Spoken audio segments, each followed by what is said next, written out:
الحمد للہ رب العالمین والعاقبۃ للمتقین والصلاة والسلام علی اشرف الانبیاء والمرسلین اما بعد اعوذ باللہ من الشیطان الرجیم بسم اللہ الرحمن الرحیم فسبح بحمد ربک واستغفر انہ کان توابا صدق اللہ العظیم وصدق رسولہ النبی الکریم ان اللہ وملائکتہ یصلون علی النبی یا ایہا الذین آمنوا صلوا علیہ وسلموا تسلیما الصلاۃ والسلام علیک یا سیدی یا رسول اللہ وعلى آلك وأصحابك يا سيدي يا حبيب الله اللهم صل على سيدنا ومولانا محمد معدن الجود والكرم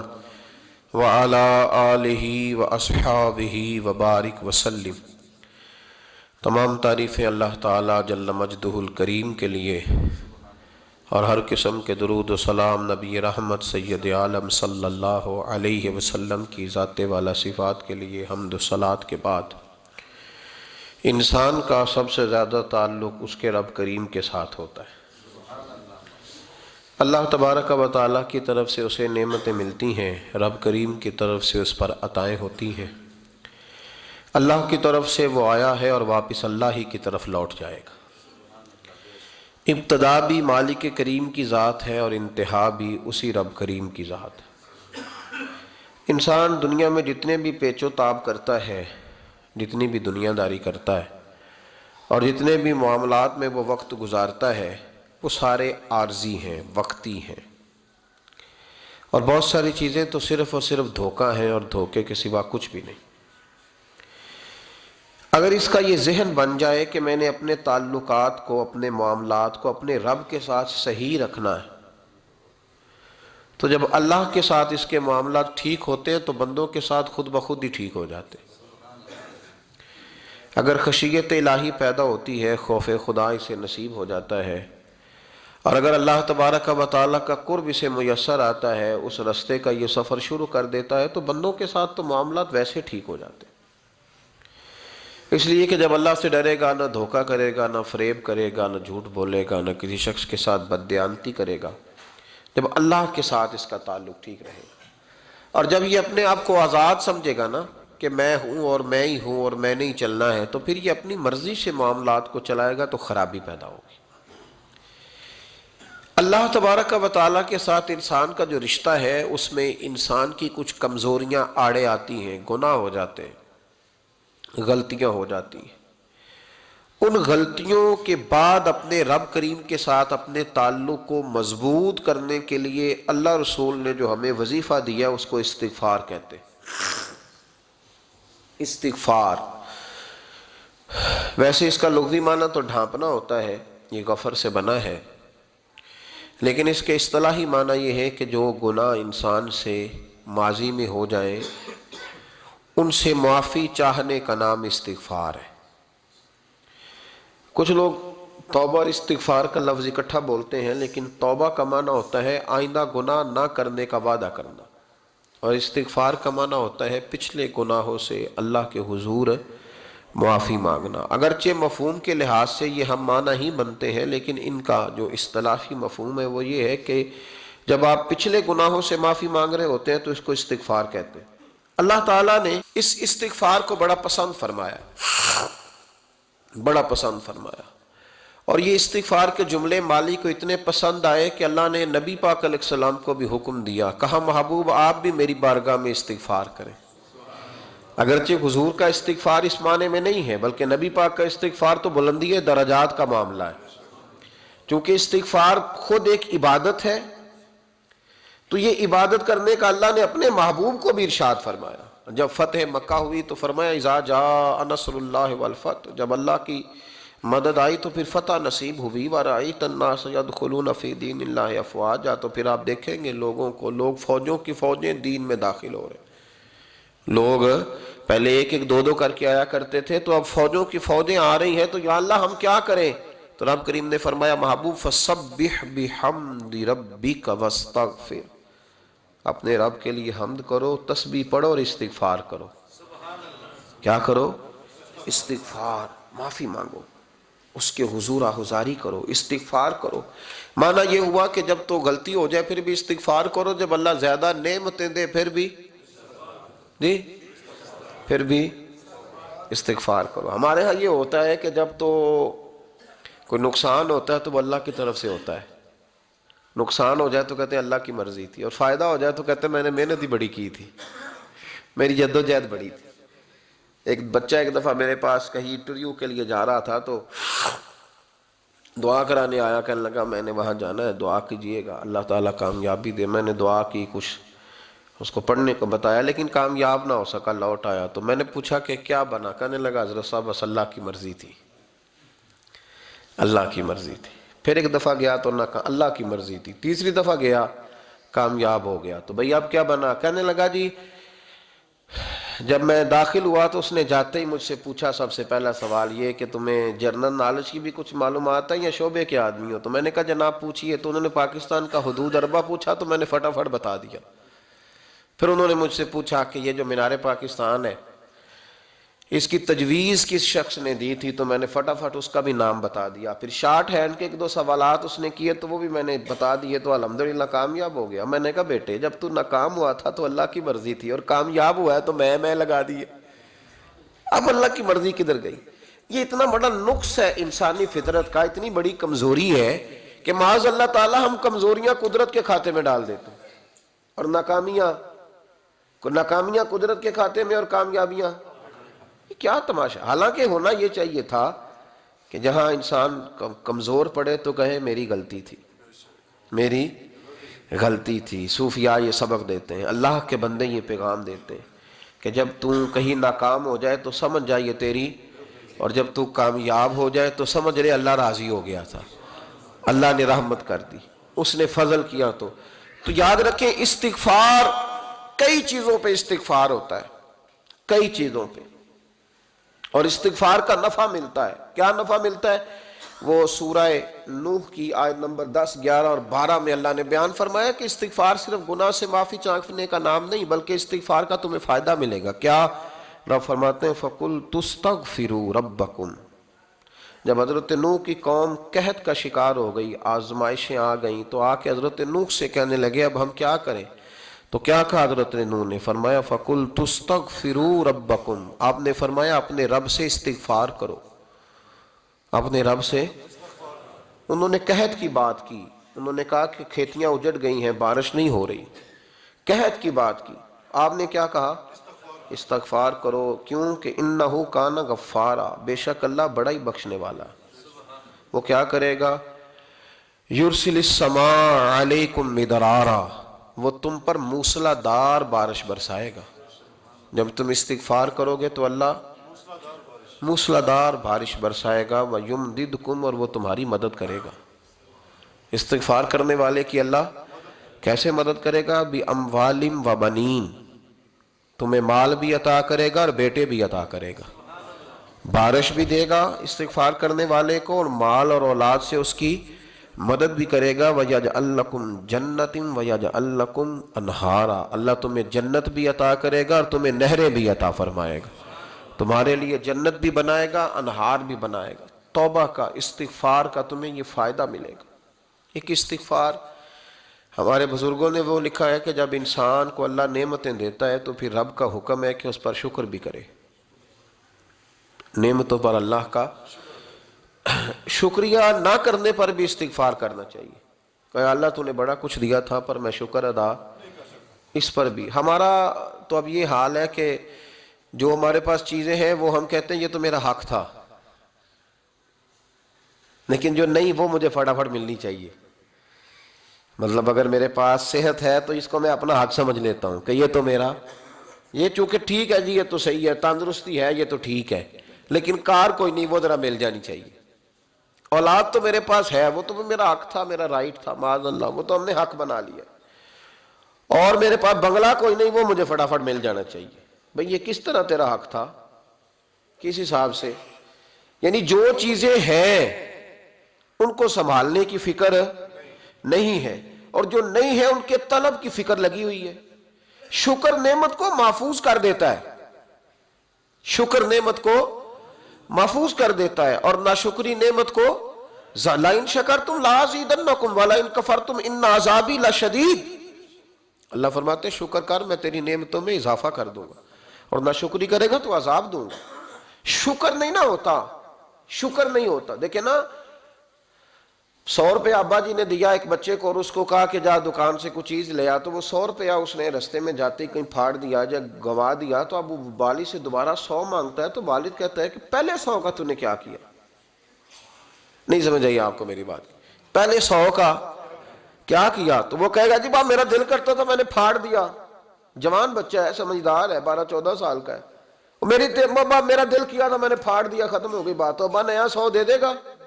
سبحان اللہ، کتنے خوش ہو کے آپ کہہ رہے ہیں نہیں دے دینا سو، یہ کیسے ہو سکتا ہے؟ بھائی کروڑ پتی والد بھی ہو تو 100 کا نوٹ دوبارہ دیتا کیوں؟ بیٹا نہیں اس کا؟ پیار نہیں؟ کیوں نہیں دے رہا؟ وہ کہتا تو نے میرے پہلے 100 کی قدر نہیں ڈالی، نیا تجھے کیسے مل جائے؟ تو نے خیال ہی نہیں کیا، تو نے جدوجہد ہی نہیں کی، تو نے۔ حضرت مولا رومی نے مثال دی ہے، جناب رومی فرماتے ہیں کہ بغیر محنت کے لوگوں کو اللہ نے نعمتیں دی ہیں تو انہوں نے شکر ہی نہیں ادا کیا۔ اندھے سے پوچھ آنکھ کی قدر کیا ہے، پوچھ اندھے سے، پوچھ معذور سے کہ ٹانگوں پہ چلنا کتنی بڑی نعمت ہے، کبھی پوچھ اس سے جس کا مکان تو ایک کنال میں ہے پر رونے والا بچہ کوئی بھی نہیں، پوچھ اس سے جس کی جیبیں دولتوں سے بھری ہوئی ہیں پر کوئی نہیں کہتا کہ ابا 10 روپے دینا، پوچھ یہ کتنی بڑی تکلیف ہے۔ حضرت رومی نے لکھا ہے، وہ فرماتے ہیں کہ ایک والد تھا تو اس نے بڑی دولت کمائی تھی، تو اس کا بیٹا بے دریغ ہی اڑاتا رہتا تھا، کبھی ادھر پیسے بھگا دیے، کمائے نہیں تھے نا، محنت نہیں نہ کی تھی، کمائے نہیں تھے۔ والد بڑا سمجھاتا تھا پر سمجھ نہیں آتی تھی۔ ایک دن اس کے ابا کے ذہن میں ایک بات آئی، وہ کہنے لگا بیٹے یار میں کنگال ہو گیا ہوں، اچانک حالات خراب ہو گئے، ایک آنا مجھے چاہیے، دوائی خریدنی ہے، کہیں سے لے کے آؤ۔ اس نے کہا ابا مسئلہ ہی کوئی نہیں، یار ہی بڑے ہیں، بہت سارے لوگوں کے ساتھ رات میں جاتا ہوں روٹی کھانے ہوٹل میں، کئی ہیں جو میرا انتظار کر رہے ہوتے ہیں، فیس بک والے اور جناب وہ سیلفی والے، بڑے سارے ہیں جو کہتے ہیں تیرے بغیر گزارا ہی نہیں، بڑے ہیں جو روز سویرے اٹھ کے پہلے مجھے السلام علیکم کا میسج کرتے ہیں پھر اس کے بعد کسی اور سے، بڑے ہیں کوئی مسئلہ ہی نہیں۔ ایک کے پاس گیا، ایک آنا چاہیے، اس نے دے دیا، لا کے ابا کو دیا، تو ابا گھر کے اندر جو امیر لوگ ہوتے تھے گھر میں کنواں کھدوا لیتے تھے، ابا کنویں کے کنارے بیٹھا تھا، جب بیٹے نے آنا لا کے رکھا تو اس نے پانی میں پھینک دیا۔ اگلی صبح پھر کہا بیٹے ایک آنے کی ضرورت ہے، دوا خریدنی ہے، اس نے کہا مل جائے گا۔ 2 4 5 دوست ابھی ہیں بڑے مالدار، ان سے جا کے کہا، ایک سے آنا لایا، ابے نے پھر پھینک دیا، تیسرے دن بھی پھینک دیا، چوتھے دن بھی، یار اب ختم ہو گئے۔ کچھ آہستہ آہستہ دوستوں کو پتہ چل گیا کہ کنگال ہو گیا ہے، خبر پھیل جاتی ہے نا، اب بھوکا ہو گیا ہے۔ اب آہستہ آہستہ موبائل بند ہونے لگے، آہستہ آہستہ جو ہے وہ نمبر بلاک ہونے لگا، حالات بگڑ گئے۔ اب جب اسے پتا تھا کہ یار تو اب دروازہ کھٹکھٹاتا ہوں تو کہتے ہیں کہ اسے کہہ دو میں گھر نہیں، ابا نے تو آنا مانگنا ہے، اور میں بے دریغ دولت ابا کی اڑاتا رہا ہوں، اب یہ بھی نہیں کہہ سکتا کہ مجھے دیتا کوئی نہیں۔ شہر سے باہر نکل گیا، سارا دن مزدوری کی، جد و جہد کی، کبھی کام کیا نہیں تھا، ہاتھوں پہ چھالے پڑ گئے۔ بڑا مشکل ہوتا ہے جن لوگوں نے کام نہ کیا ہو، انہیں کرنا پڑ جائے تو تکلیف کا شکار ہو کے ایک آنا کمایا، شام کو لا کے والد کی ہتھیلی پہ رکھا تو اس نے پھینکا نا جب کنویں میں تو چیخ پڑا، کہنے لگا ابا جی آپ سیانے بیانے بندے ہیں، روز پیسے لا کے دیتا ہوں، کنویں میں پھینک دیتے ہو، کوئی کرنے والی بات کرو، نہیں دوائی کھانی تو نہ کھاؤ، ضائع کیوں کرتے؟ تو بیٹے کو باپ نے تھپکی دے کے بٹھا لیا، اس نے کہا بیٹا میں نے پہلے دن تو نہیں پھینکا، تو 7واں دن ہے میں روز پھینکتا ہوں، آج تیری چیخیں کیوں نکلی؟ کہنے لگا ابا پہلے ادھار کے تھے آج مزدوری کے ہیں۔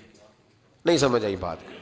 پہلے بولیے، اور آج میری محنت ہے، مزدوری ہے، جد و جہد ہے۔ تو والد کہنے لگا بیٹے یہی میں تجھے سمجھانا چاہتا تھا، وہ میرے بھی محنت کے ہیں جو تجھ روز یاروں کو کھلا آتا ہے، میں نے بڑی جد و جہد سے جمع کی ہے، میں کنگال نہیں ہوا، صرف تجھے سمجھانا تھا۔ او بھائی یہ آنکھیں تیری محنت کی نہیں نا، اس لیے تو شکر نہیں ادا کرتا، یہ وجود، یہ ٹانگیں، یہ شعور، یہ تیری جد و جہد کا نہیں، جو عقل کی دولت اللہ نے دی ہے نا، یہ تیری محنت کی نہیں، اگر محنت کی ہوتی تو سجدے میں پڑا رہتا، تو خیال کرتا اللہ نے آنکھیں دی ہیں قرآن دیکھنے کے لیے، جب کوئی کسی گندی چیز کو دیکھتا ہے تو ناشکری کرتا ہے، جب غلط طرف اٹھاتا ہے یہ چیزیں تو ناشکری کرتا ہے۔ صاحبو یاد رکھنا اور اس پر ضرور غور کرنا کہ جب نعمتوں کا شکر ادا نہ کیا جائے تو پھر ہمیں استغفار کا حکم دیا گیا ہے۔ پھر کیا کرنا ہے ہم نے؟ استغفار کہ یا اللہ ہم تیری نعمتوں کا شکر ادا نہیں کر سکے تو ہمیں معاف فرما دے، تو ہم سے درگزر فرما، معاف فرما۔ ایک استغفار اس بات کا ہے کہ دیکھیں نا، یہ رسول پاک علیہ السلام کا فرمان ہے، یہ حدیث امام رازی نے لکھی ہے، اور نبی پاک کی فرمان کے لحاظ سے جو چیز ہمارے سامنے آئے نا اس پر ہماری آنکھیں بھی کھل جانی چاہیے، دل بھی کھل جانا چاہیے، کہ کوئی خاص ہی بات تھی جو حضور نے بیان فرمائی صلی اللہ علیہ وسلم۔ سرکار دو عالم علیہ السلام نے فرمایا ایک آدمی نے 500 سال بغیر ریاکاری کے اللہ کی عبادت کی۔ کتنے سال؟ 5 سال نہیں ہوتی بغیر ریاکاری کی۔ تہجد پڑھنے والا جب تک 6 لوگوں کو بتا نہ دے تہجد پڑھی ہے، اتنی دیر تو تہجد آگے بڑھتی نہیں، کم از کم 6 بندوں کو پتا ہونے چاہیے۔ اور میرے جیسے حاجی نمازیوں کا تو دل کرتا ہے کہ وظیفے پہ بندہ رکھا جائے جو تعریفیں کرے صبح و شام۔ حاجی صاحب کی کیا بات ہے، حضرت صاحب کی وظیفہ دیں گے اس کو مہینے کا، وہ تعریف کرے کھول کے کہ آپ کی بڑی بات۔ یہ مرض ہے، تعریف سننا نا یہ بیماری ہے، اس نے جھوٹ کو جنم دیا ہے، بہت بڑا مرض ہے۔ حضرت سعدی نے اس پر بہت بڑے مقالہ جات لکھے ہیں اور فرماتے ہیں یہ مرض کچھ لوگوں میں بہت زیادہ ہوتا ہے۔ ایک امیروں میں، امیر لوگ ناراض نہ ہو جائیں پر انہوں نے کہا ہے تو کوئی حکمت ہوگی نا، امیروں میں تعریف سننے کا مرض بہت زیادہ ہوتا ہے۔ فرماتے ہیں ایک بادشاہوں میں اور تیسرا عورتوں میں، ان میں یہ بیماری بہت زیادہ ہوتی ہے۔ کوئی تعریف نہ کرے تو خود اپنی کرنی شروع کر دیتے ہیں، خود ہی کہہ دیتے ہیں کہ کیا بات سی میرے ابا جی تے وہ تے 100 حال چلدا سی تے 150 بندہ ٹکر کر، ابا جی دی چھڈ تو دس تیرے کنے چل دین، تیرے کول کنے بندے روٹی کھاندے، اپنی بات کرنا۔ اقبال کہتے تھے تو وہ آبا تمہارے ہی مگر تم کیا ہو، ہاتھ پہ ہاتھ درے منتظر فردا، ابا جی کی دادا جی کے چھوڑ اپنی کر، ہمیں تو تیرا پتہ ہے تو اپنی بات کر، تیرے اندر بھی کوئی چیز ہے کہ نہیں۔ ابا دادا تو سب کے بڑے ہیں، حضرت آدم کی اولاد ہے تو حضرت آدم نبی تھے، تو باپ دادا تو سب کے بڑے بڑے ہی ہیں، بات یہ ہے کہ اپنی بات کرنی چاہیے نا۔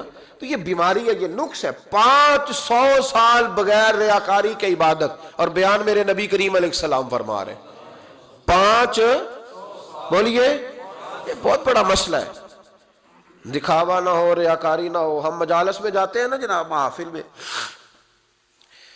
تو لسٹ ملتی ہے، یہ چودھری صاحب نے صدارت ہے، انہوں نے خصوصی تعاون کیا ہے، تو یہ فلانے صاحب ہیں تو ان کا بھی نام لینا ہے۔ تو میں کبھی کبھی کہہ دیتا ہوں کہ یار آپ نے تو کہا تھا یہ نبی پاک کی تعریف کی محفل ہے، اور یہاں آپ نے لسٹ لگا دی ہے پوری تعریف کرنے والوں کی۔ کچھ ضروری ہے کسی کا نام لینا اور اس کا جناب ذکر کرنا اور اشتہار پہ اس کی فوٹو آنا، یہ کچھ ضروری ہے؟ ویسے بھی کوئی اچھا لگتا ہے کہ نبی پاک کے نام کی محفل اور میں کہوں میں صدارت کر رہا ہوں؟ ڈرنا چاہیے نا مجھے اللہ تعالیٰ سے، حضور کی محفل اور میری صدارت، اس پر کبھی غور کریں۔ اگر کوئی راہ طریقت کا مسافر ہوگا تو تڑپ جائے گا کہ نبی پاک کے نام کی محفل اور سرپرستی ایک ایسے آدمی کی جس کو وضو تک نہیں کرنا آتا، چھ معنی دار ہے، کوئی دھندا ہے معاذ اللہ تعالیٰ، جس کا جو دل کرے وہ کرتا جائے۔ 500 سال بغیر ریاکاری کی عبادت کی، 5 بڑا مشکل ہوتا ہے۔ حضور فرماتے ہیں یہی بندہ جب اللہ کے حضور کھڑا کیا جائے گا تو رب کریم اس سے کہے گا کہ چلو اس کو میرے فضل سے جنت میں لے جاؤ، تو عرض کرے گا مالک فضل تو ٹھیک ہے پر 500 سال لگائے ہیں میں نے، 5۔ وہ مولوی صاحب میری طرح کے بیچارے جو امام مسجد ہوتے ہیں نا تو وہ بھی کہتے ہیں جب میں آیا تھا تو 30 بچے تھے مسجد میں، اب 80 ہو گئے۔ اور بھائی یہ بندوں کو بتانے کی کیا ضرورت ہے، یہ تو اللہ کی رضا کے لیے ہے نا، تو چھوڑ اس میں اتنا تذکرہ کرنے کی کیا حاجت۔ 500 سال جس نے لگائے، بول پڑا یا اللہ 500 سال لگائے اور تو کہتا ہے کہ اس کو میرے فضل سے لے جاؤ، تو رب کریم نے فرمایا چلو کوئی نہیں، پھر انصاف کر لیتے ہیں، الٹی آنکھ کی روشنی نکال کے ترازو کے ایک پلڑے میں رکھو اور 500 سال کی بغیر ریاکاری کی عبادت دوسرے پلڑے میں رکھو۔ کبھی اس مریض سے پوچھنا جس کو ڈاکٹر کہہ دیتا ہے کہ تیری آنکھ کا علاج نہیں ہو سکتا، بے بس ہوتے ہیں ڈاکٹر، جواب دے جاتا ہے شعور۔ پوچھ کبھی اس شخص سے، کو کہتے ہیں بس جناب اب آپ اپنی آنکھیں موجود ہونے کے باوجود آپ دیکھ نہیں سکتے، اتنی موٹی آنکھ لگی ہوئی ہے، لیکن روشنی اللہ چاہے تو دیتا ہے، نہ چاہے تو نہیں دیتا۔ 5 ایک آنکھ کی روشنی ایک پلڑے میں رکھ لو اور دوسرے میں 500 سال کی عبادت رکھ دی، اللہ اکبر۔ تو رب کریم نے فرمایا اب تولو، جب تولی تو وہ عبادت تھوڑی تھی اور ایک نعمت زیادہ تھی۔ اللہ نے فرمایا یہ تو بھائی اس کو تو 500 سال دیے تھے، یہ تو ایک نعمت کا شکر نہیں ادا کر سکا، پکڑو اس کو دوزخ میں ڈالو۔ ایک کر کے کیا آیا ہے؟ پکڑو جہنم میں ڈالو، اس کو لے چلو۔ ترمذی شریف کے لفظ ہے، نبی پاک نے ہمیں سمجھایا اور ایک جملے میں ساری بات ختم کر دی۔ حضور فرمانے لگے تو اللہ کی تھوڑے دیے ہوئے رزق پہ راضی ہو جا، وہ بھی تیری تھوڑی عبادت سے راضی ہو جائے گا۔ اور اگر تیرا پروگرام ہے نا لمبی چوڑی جائیدادوں کا، تو پھر سجدے بھی لمبے کر، پھر لمبے کرنا تو بھی۔ یہ کیا بات ہوئی؟ یہاں جتنی دولت بڑھتی جاتی ہے عبادت سکڑتی جاتی ہے، وقت ہی نہیں، ٹائم ہی نہیں، یہ بڑھا پھر۔ تو جب دوزخ میں جانے لگا نا تو پھر خیال آیا، تو حضور فرماتے ہیں استغفار کرنے لگا، کہنے لگا اللہ میں بھول گیا تھا، اللہ مجھے غلطی لگ گئی، استغفار کر رہا۔ تو جب اس نے استغفار کیا تو رب کریم تو پہلے ہی بڑا قبول کرنے والا ہے، یا اللہ میں بھول گیا تھا، فرمایا چلو جو استغفار کرے اسے تو میں ویسے ہی معاف کر دیا کرتا ہوں، اسے بخش دو، اسے میرے فضل سے جنت میں لے جاؤ۔ پہلا استغفار ہمارے بزرگ نے ایک مراقبہ کراتے تھے،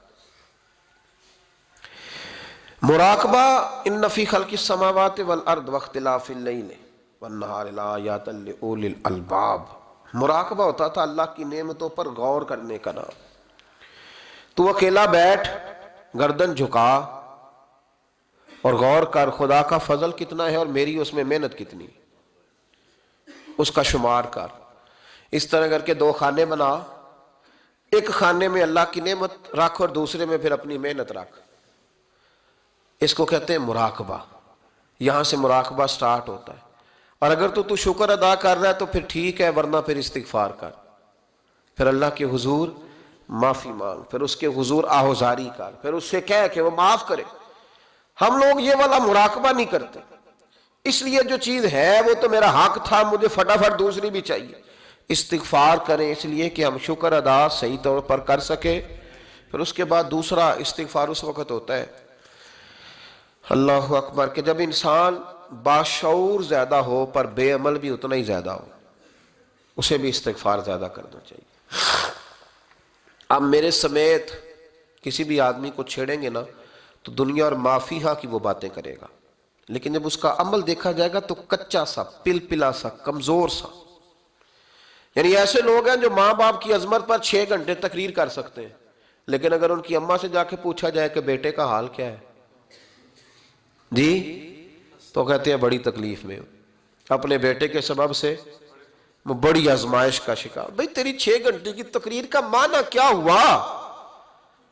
تو لفظوں کے گورکھ دھندے کا ماہر ہے۔ لفظوں میں ادھر گیا ہوا تھا بڑی دور پنجاب کے ایک شہر میں، تو ایک صاحب مجھے کہنے لگے کہ میری 21ویں سالانہ محفل ہے۔ میں نے کہا آپ نماز پڑھتے ہیں؟ کہتے نہیں۔ تو میں نے کہا محفل کا کیا معنی رکھا ہوا ہے آپ نے؟ یہ کیا ہے، رسم ہے؟ فلاں بہت بڑے عالم کو میں نے بلایا، فلاں کو بھی بلایا، فلاں نعت خامی، یہ کیا ہے؟ اگر تو نمازی نہیں آج تک، اس کو کیا سمجھتا ہے تو؟ میرے بھی فلاں بزرگ سے بھی تعلقات ہے، تو نے کیا حاصل کیا ان سے؟ تعلقات کا کیا مطلب ہوتا ہے؟ فوٹو آتی ہے ساتھ، اخباروں میں تصویر لگ گئی، فیس بک پہ آ گیا کہ میں ان سے ملا ہوں، اتنا تعلق ہے؟ یہاں تو بھائی خوشبو کے قریب سے بندہ گزر جائے تو خوشبو آنے لگ جاتی ہے۔ تو نے پایا کیا؟ شعور ہونا اور عمل نہ ہونا بہت بڑی مصیبت ہے۔ اس سے اللہ کی بارگاہ میں استغفار کرنا چاہیے۔ یعنی انسان کو عقل ہو، پتہ ہو، خبر ہو، پر اس کے پاس دھیلے کا عمل نہ ہو۔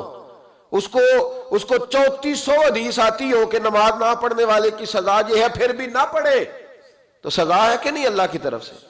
حضرت رومی رحمت اللہ علیہ فرمایا کرتے تھے بہت سارے بندوں کو اللہ سارا کچھ دیتا ہے، مسجد آنے کی توفیق نہیں دیتا، معنی یہ ہے کہ اللہ ان سے ناراض ہے۔ وہ کہتے ہیں کہ میں بڑا سمارٹ ہوں۔ تو عقل ہونا اور عمل نہ ہونا، اس پر بھی استغفار کرنا چاہیے۔ شعور ہو اور انسان کو عمل کی توفیق۔ یار ساری زندگی گورکھ دھندے میں گزر گئی لوگوں کی، لفظوں کے بڑے ماہر رہے، اور میں ایسے لوگوں کو دیکھتا ہوں تقریریں 6 گھنٹے کی، او ہو 9 گھنٹے کی تقریریں سنتے ہیں، بیٹھتے ہیں مجالس میں، نماز کا وقت آتا تو مصیبت بن جاتی، بھاگتے جان چھڑاتے، مسجد کی حاضری 20 منٹ کی بھی صحیح نہیں دے سکتے. کیا ہے یہ کیوں بوجھ بن گیا تیرے اوپر؟ غور کر، ڈر اللہ سے. میرے نبی کریم علیہ وآلہ وسلم نے ارشاد فرمایا قیامت کے دن کچھ لوگ کئیوں کی بات سن کے جنت میں چلے جائیں گے. اللہ تعالی ہماری پردہ پوشی عطا فرمائے. کہا کچھ تبلیغیں کرنے والے دوزخ کے دروازے پہ کھڑے ہوں گے تو وہ جنتی کہیں گے کہ مولانا پیر صاحب ہم تو آپ کی بات سن کے جنت میں جا رہے ہیں تو آپ یہاں کیوں کھڑے ہیں؟ تو وہ کہیں گے ہائے افسوس، میں کہتا تو رہا پر عمل نہ کر سکا.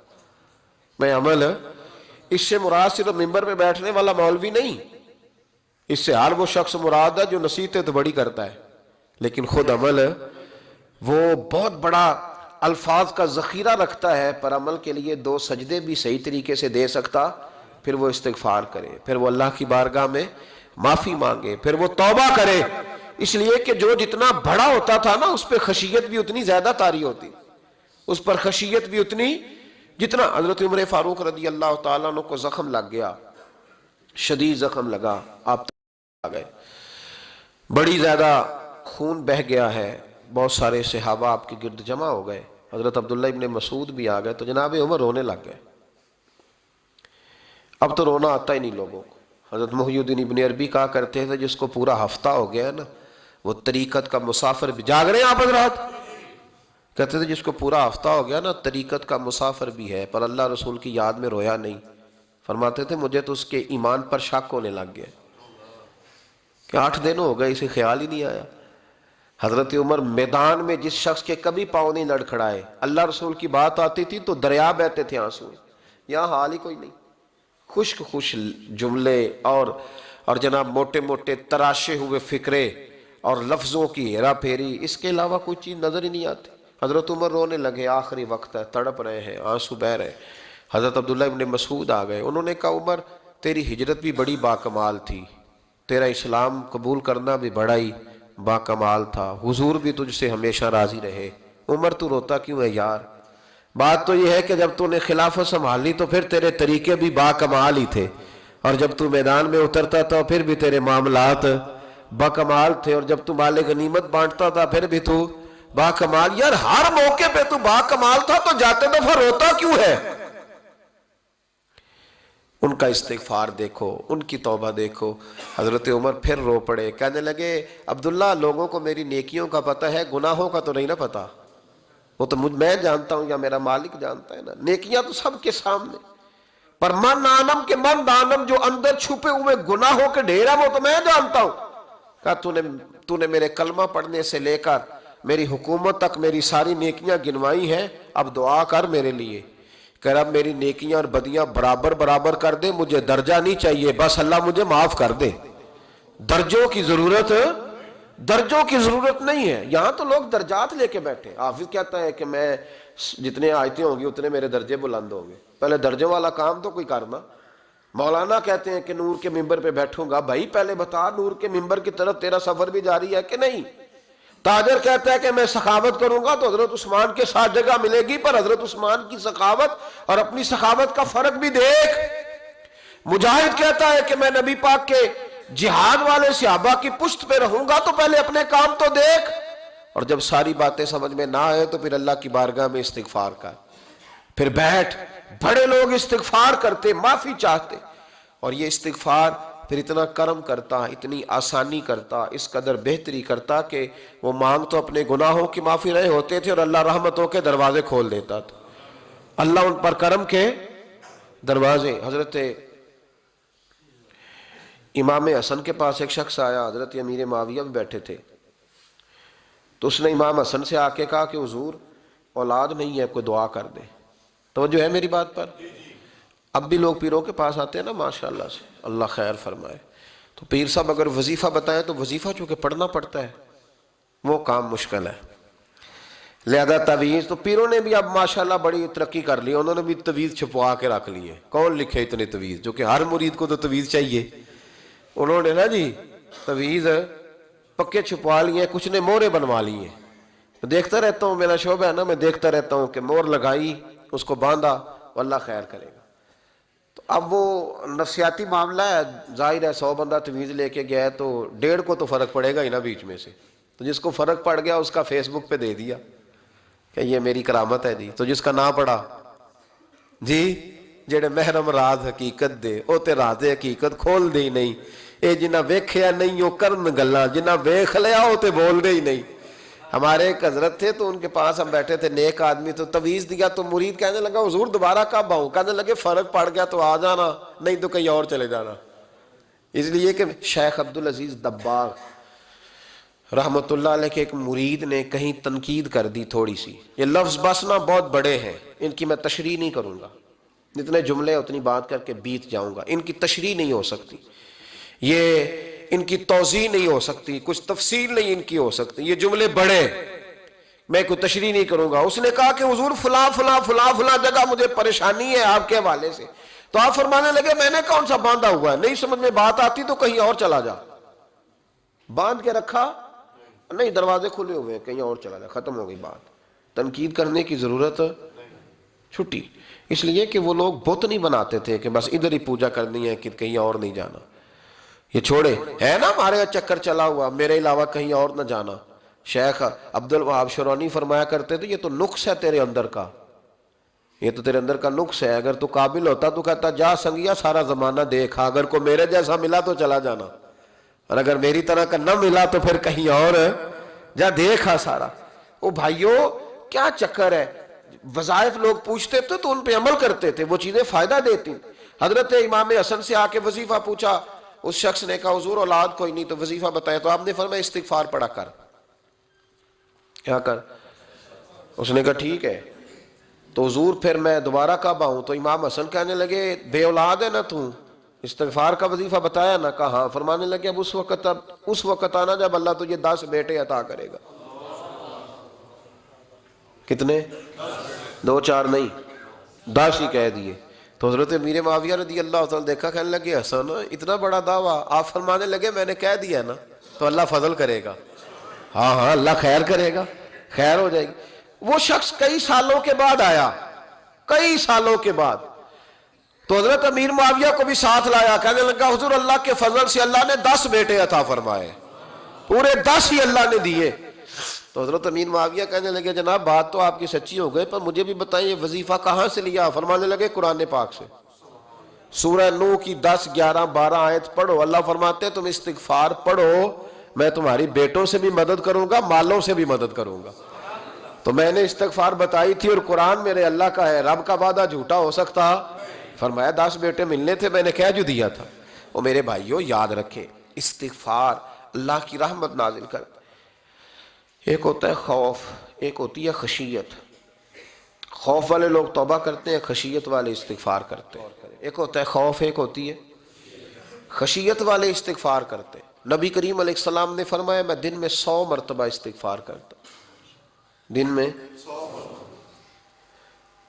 توبہ والا کہتا ہے کہ میں بھول گیا تھا مجھے معافی مل جائے، اور خشیت والا کہتا ہے میرا یار ناراض نہ ہو جائے، وہ استغفار ہی کرتا رہتا ہے، وہ معافی حضرت رومی نے مثال دی ہے، فرماتے ایک عورت تھی تو بھیک مانگا کرتی تھی، ایک دن بادشاہ کے دروازے پہ بھیک مانگنے گئی تو بادشاہ کو پسند آ گئی، اس نے نکاح کر لیا۔ 20 کنیزائیں اس بی بی کے پاس تھی خدمت کرنے کے لیے، روٹی دینے کے لیے، کپڑا دینے کے لیے، لیکن وہ ہر وقت روتی رہتی تھی، ہر وقت روتی۔ ایک سمجھدار کنیز کہنے لگی کہ ملکہ اب تیرا درجہ بہت بڑا ہے، تو ہر وقت روتی رہتی ہے، معافیاں ہی مانگتی رہتی ہے ہر وقت، کون سی ایسی نعمت ہے جو تیرے پاس نہیں؟ تو وہ کہنے لگی اس لیے تو روتی ہوں۔ کیا مانا؟ کہنے لگی اس لیے روتی ہوں کہ میں اس قابل نہیں تھی جو مجھے مل گیا، کہیں میرے سر کا سائیں ناراض نہ ہو جائے، وہ کہیں بگڑ نہ جائے، مجھے پتا ہے کہ میں کیا تھی اور مجھے کہاں تک پہنچا دیا، میں روتی اس لیے ہوں کہ کبھی کہیں وہ ناراض۔ حضرت عمر اس لیے روتے تھے کہ کہیں مصطفیٰ ناراض نہ ہو جائے، حضرت ابو بکر اس لیے تڑپتے تھے کہ کہیں اللہ کا فضل روٹھ نہ جائے۔ یہ جو مولا علی اپنے کمرے میں بیٹھ کے زور زور سے استغفار پڑھتے تو اس لیے نہیں کہ بڑے پاپ تھے جن کی معاذ اللہ معافی مانگتے تھے، اس لیے کہ رب رسول کہیں ناراض نہ ہو۔ خشیت تھی کہ جہاں ہم پہنچے ہوئے کہیں وہاں سے واپس، استغفار بندے کی اللہ سے صلح کرا دیتا ہے، بندے کی رب سے صلح ہو جاتی ہے جب استغفار. دیکھیں نا بڑی سادی سی بات ہے کہ دو بھائی ناراض ہوں تو بڑا کہتا ہے اس نے میری بے ادبی بڑی کی، تو چھوٹا اگر پاس آ جائے اور پیر پکڑ لے کہ چل یار معاف کر دے، تیرا بھائی نہیں. پتہ کیا ہوتا ہے؟ صرف معافی نہیں ملتی. ہاں صرف معافی نہیں.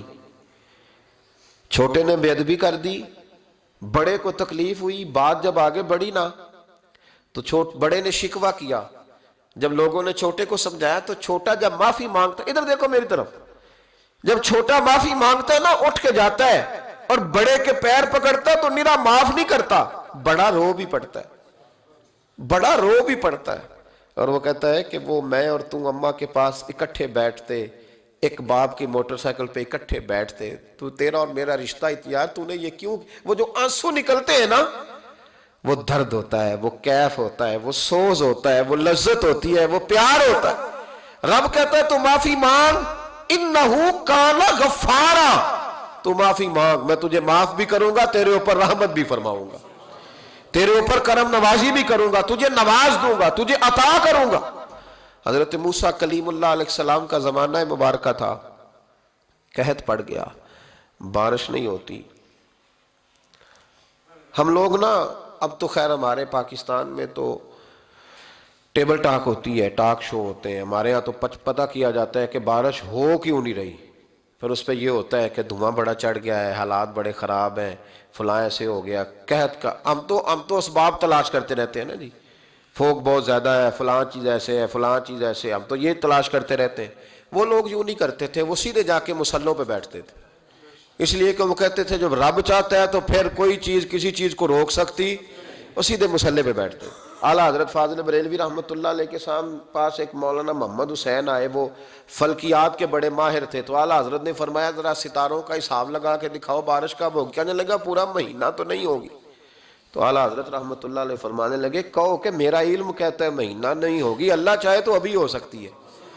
کہنے لگا جی وہ تو ٹھیک ہے پر میرا علم، وہ جیسے روز لوگوں نے پیر نیٹو حسین شاہ صاحب نہیں کھولے ہوتے کہ بارش کب آئے گی، اور اس کی طرف نہ دیکھ، مصلے پہ بیٹھ، مہربانی کر مصلے پہ بیٹھ، اللہ کی بارگاہ میں حاضر ہو، اسے معافی مانگ، اسے منا تاکہ وہ رحمت کی بارش. کہنے لگا جی میرا علم کہتا ہے. تو اعلیٰ حضرت فرمانے لگے پھر وہی بات، تو کہے اللہ چاہے تو بارش ابھی، لیکن یہ جو اڑ گئے ہیں نا بیچارے، یہ اڑی گئے ہیں، یہ جہاں الجھ گئے ہیں وہاں یہ لوگ الجھ گئے، اللہ ہمیں الجھنے سے محفوظ فرمائے. تو اعلیٰ حضرت اٹھے تو فرمایا ٹائم کیا ہوا ہے گھڑی پہ؟ کہنے لگا جی 12. تو اعلیٰ حضرت نے گھڑی گھمائی، اب کیا بج گیا؟ کہنے لگا 4 بج گئے. فرمانے لگے بج گئے نا 4. کہنے لگا جی آپ نے گھڑی گھما جو دی ہے. فرمانے لگے اللہ بھی جب چاہے تو ستارے گھما دیتا ہے، اللہ بھی ستارے گھما دیتا ہے بارش. کہنے لگا جی وہ تو ٹھیک ہے پر مہینہ نہیں ہو سکتی. اڑا ہوا بندہ، اس کا کوئی علاج ہے جو اڑ جو جائے، اس کے لیے قرآن کہتا ہے وَإِذَا خَاطَبَهُمُ الْجَاهِلُونَ قَالُوا سَلَامًا، اسے سلوٹ کرو دور سے، اسے کو تو جان اور تیرا. کہنے لگا جی ہو نہیں سکتی پورا مہینہ. فرمانے لگے یار تو جا اپنا کام کر. وہ شخص کہتا ہے میں نے دروازہ کھولا اعلیٰ حضرت کا، کمرے سے باہر نکلا تو تیز بارش ہو رہی. واپس آیا تو میں نے کہا احمد رضا یہ عقیدہ کہاں سے لیا ہے؟ فرمایا دروازہ مصطفیٰ سے لیا ہے صلی اللہ علیہ وسلم. تو یاد رکھیں کہ اللہ کو منانا چاہیے، استغفار کرنا چاہیے، اس کی برکات. حضرت موسیٰ ساری قوم کو لے کے نکل گئے. آؤ بھئی میدان میں اللہ کی بارگاہ میں استغفار کریں اور بارش کا سوال کریں، بارش مانگے. جب باہر نکلے دیر تک دعائیں ہوتی رہیں تو حضرت موسیٰ علیہ السلام کو رب کریم نے وحی فرمائی کہ موسیٰ آپ کی قوم میں نے ایک شخص ہے جس کو 40 سال ہو گئے نافرمانی کرتے، اس نے رب سے صلح نہیں کی. کتنے لوگ ہیں؟ ایک. اور 40 سال سے وہ نافرمان ہے، اس کو مجمع سے نکال دو بارش ہو جائے گی. اگر ایک گناہگار کی وجہ سے بارش رک جاتی ہے، اور جہاں دروازے کھلے ہوئے ہوں، جہاں تنہائیاں خوفناک ہوں، اور جہاں تباہی اتری ہوئی ہو، اور جہاں لوگ کروڑوں روپیہ مال ہڑپ کر گئے ہوں، اور جہاں علماء کو ہاتھ کڑیاں لگا کے ٹھنڈی زمینوں پہ لٹا دیا جائے اور قوم کہہ رہی ہو اچھا ہوا اچھا ہوا، اور لوگ پھبتیاں اڑا رہے ہوں، مذاق کر رہے ہوں، تو پھر اس قوم پہ کس طرح کر کے فضل الہی، اور یہ مولوی کا معاملہ نہیں، یہ تو ممبر رسول کا معاملہ ہے۔ میرے مصطفیٰ نے یہ نہیں کہا پیر میرا وارث ہے، حضور نے فرمایا عالم میرے دین کے وارث ہے۔ ہاں ہاں، حضور نے فرمایا جس نے عالم کے چہرے کا دیدار کیا سمجھے میں نے اپنے نبی کی زیارت کی ہے۔ لیکن یہاں تو خیر یہ عنوان نہیں، ورنہ میں اس پر جاتا۔ ہائے، تو کہا ایک بندہ ہے 40 سال سے اللہ کی نافرمانی کر رہا ہے، وہ اگر نکل جائے تو بارش ہو جائے گی۔ حضرت موسیٰ نے اعلان کر دیا بھی ایک شخص ہے،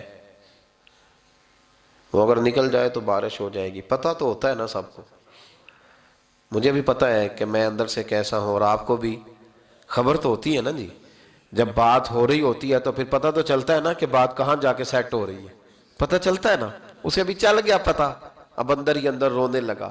اور دیکھو امام رازی اور امام غزالی دونوں نے لکھا ہے کہ اس درد سے رویا، اس درد سے کہ ادھر والے کو بھی پتہ نہ چل جائے، مجمع کے اندر کھڑا ہے اور ادھر والے کو بھی استغفار، دیکھو ادھر والے کو پتہ نہ چل جائے اور ادھر والے کو بھی کہیں ہجوم میں غم میں بھی توہین نے ضبط غم نہ ہوئی۔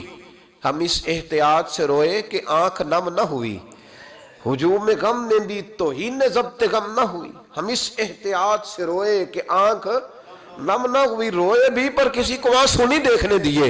اب اس درد سے کہتا ہے اللہ تو معاف کرنے والا ہے نا، تو معاف کرتا ہے، پردہ پوشی کرتا ہے، اور مالک اگر لوگوں کو پتہ چل گیا تو میرے تو بچوں کا بھی جینا حرام کر دے گا، یا اللہ میری تو آنے والی نسل بھی تڑپ کے وقت گزارے گی۔ مالک تو معاف کر دیا کرتا ہے، لوگ نہیں معاف کرتے۔ اے اللہ یہ میری خوبیاں بھول جائیں گے، میری خامیوں پر بات، مالک میں یہ ذلت نہیں برداشت کر سکتا، فضل فرما۔ حضرت موسیٰ نے دوبارہ اعلان کیا نکلتے ہو کہ نہیں نکلتے؟ پھر تڑپا خداوندا مجھے بے آبرو نہ کر، یہ ذلت اور رسوائیاں یہ نہیں برداشت ہوتی، اللہ درگزر۔ حضرت موسیٰ نے تیسرا اعلان کیا نکلتا ہے یا میں پھر اس کا نام لوں، اللہ سے پوچھ کے نام لوں اس کا، بتاؤ کون ہے؟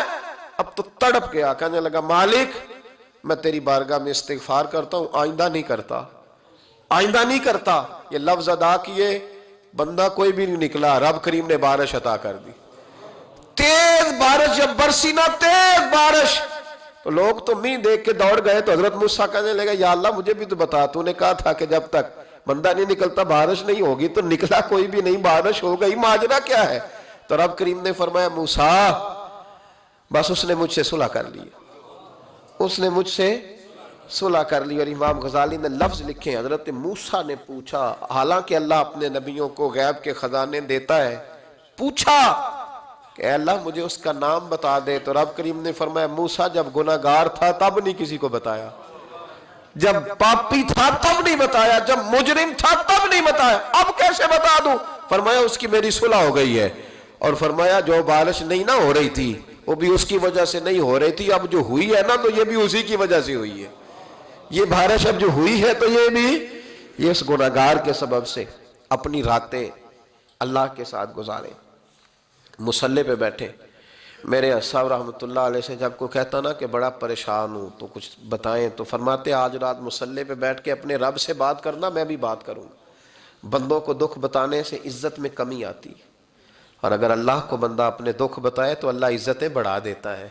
ترمذی شریف کی حدیث ہے، نبی پاک علیہ السلام نے فرمایا اگر تو دنیا داروں کو دکھ بتائے گا تو اللہ تجھے غنی نہیں کرے گا، اور اگر تو اپنے رب کو بتائے گا تو اللہ بڑی جلدی تجھے دنیا سے بے نیاز کر دے گا، تجھے لوگوں کی ضرورت نہیں رہے گی۔ استغفار کریں، کثرت سے کریں، ذوق سے کریں، مصلی آباد رکھیں، ہر شے دیکھو نا، جس طرح کھانے کی میز آباد رہتی ہے، بستر آباد رہتا ہے، ہمارے دیگر معاملات، اگر مصلی نہ آباد رہے تو روح بے چین رہتی ہے، طبیعت بے قرار رہتی ہے۔ انسان میں نے دیکھا ہے بڑے بڑے سمجھدار لوگ پاگلوں جیسی زندگی گزار رہے ہیں، بولتے جا رہے ہیں، بولتے جا رہے ہیں، بولتے جا رہے ہیں، ایسے کسی کو کوئی خبر کہ 6 فون اٹھائے ہوئے ہیں، ایسے جیسے ڈسٹرب ہو گئے مینٹلی طور پر۔ وجہ کیا ہے کہ ان سے جان نہیں چھڑاتے۔ کبھی سارے موبائل بند کر کے نا، سارے بچے ہر چیز سائیڈ پہ کر کے مصلی پہ بھی آنا چاہیے، اور مالک تو بڑا ہی کریم ہے، اللہ تو بڑا ہی کنز المال کی حدیث سنا کے بعد سمیٹتا ہوں۔